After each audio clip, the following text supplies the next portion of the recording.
लंकापति रावण और मंदोदरी के विवाह के बारे में तो सभी जानते हैं, लेकिन शायद ही कोई यह जानता होगा कि मंदोदरी एक मेंढकी थी। जी हाँ, सुन के आपको भी हैरानी जरूर हुई होगी, लेकिन ये सच है। आइए जानते हैं इसके पीछे की कहानी।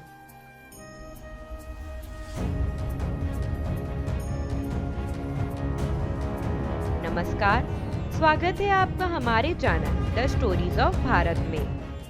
पौराणिक कथा के अनुसार एक बार मधुरा नाम की अप्सरा घूमते हुए कैलाश पर्वत पर पहुंच गई। वहां उन्होंने भगवान शिव को तपस्या में लीन देखा और उन पर मोहित हो गईं। इस वजह से मधुरा ने भगवान भोले को आकर्षित करने का प्रयत्न किया। इसी दौरान वहां पर माता पार्वती आ गईं और उन्हें मधुरा पर क्रोध आ गया और उन्होंने मधुरा को 12 वर्षों तक मेंढकी बनकर कुएं में रहने का श्राप दे दिया। जैसे ही भगवान शिव का तंद्रा टूटी, उन्होंने पार्वती जी को शांत किया, पर पार्वती जी अपना श्राप तो वापस नहीं ले सकती थी। इसलिए उन्होंने मधुरा से कठोर तप करने के लिए कहा, जिससे वो अपना वास्तविक रूप वापस ले सकती हैं। मां पार्वती द्वारा दिखाए गए मार्ग के बाद मधुरा ने लंबे वक्त तक कठोर तप किया। इस दौरान असुरों के देवता मायसूर और उनकी अप्सरा पत्नी हेमा भी पुत्री प्राप्ति के लिए तपस्या कर रहे थे। उधर अपने कठोर तप की वजह से मधुरा मां पार्वती के श्राप से मुक्त हो जाती हैं और कुएं से बाहर निकलने के लिए आवाज देती हैं। एक दिन मायासुर अपनी पत्नी के साथ गुजरते हैं तो उन्हें मधुरा की कुएं से आवाज सुनाई देती है और वे उसे बाहर निकाल लेते हैं। वे दोनों मधुरा को बेटी के रूप में गोद ले लेते हैं।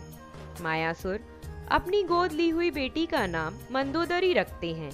जब मंदोदरी विवाह योग्य हुई तो उनके पिता मायासुर ने योग्य वर की तलाश शुरू कर दी, लेकिन उन्हें अपनी खूबसूरत कन्या के योग्य कोई वर नहीं मिल रहा था।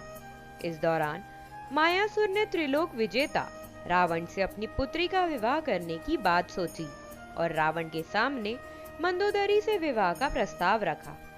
मायासुर ने मंदोदरी को रावण से मिलाया और बताया कि यह उनकी दिव्य कन्या है। रावण की नजर जैसे ही मंदोदरी पर गई, वह मोहित हो गया और झट से विवाह का प्रस्ताव स्वीकार कर लिया। रावण ने मंदोदरी को वचन दिया कि केवल वो ही उनकी प्रमुख पत्नी और लंका की महारानी होंगी। मंदोदरी से विवाह के उपहार स्वरूप मायासुर ने रावण के लिए सोने की लंका का निर्माण किया। तो ये थी मंदोदरी की मेंढकी से रावण की पत्नी बनने की कहानी।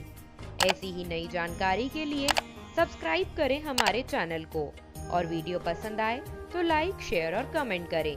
धन्यवाद।